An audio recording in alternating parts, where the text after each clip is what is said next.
Just 3 years ago, she had never been in an airplane because of a fear of flying. Now 25-year-old Jessica Cox is a licensed pilot, which is pretty incredible considering she was born with no arms. Les Trent with her story of triumph and courage. This pilot is flying with no hands, literally. Jessica Cox is the nation's first and only licensed pilot who has no arms. When I tell people that I'm a pilot, they're like, what? Jessica was born without arms, but she can do almost everything with just her feet, from putting in her contacts to texting her friends on her cell phone, even playing the piano.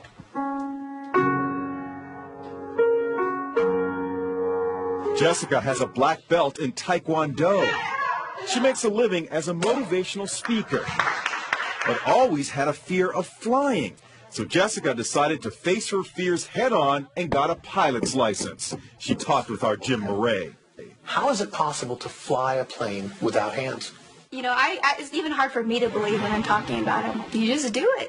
Jessica invited us up for a spin high above the Arizona desert. Her lucky flying shirt reads, "Look, Ma, no hands." She showed us how she controls her plane. And I would have my right foot right here on the yoke and my left foot here on the throttle. And I'm using my big toe to push on the push-to-talk switch. So you feel perfectly safe? I do, yes. Is there any issue of safety at all? You know, there's not. After, an hour, just like driving with her in a car, after an hour or so, you don't even really realize she has no arms.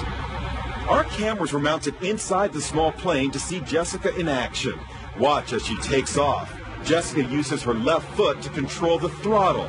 Then her right foot pulls out the wheel as she lifts off.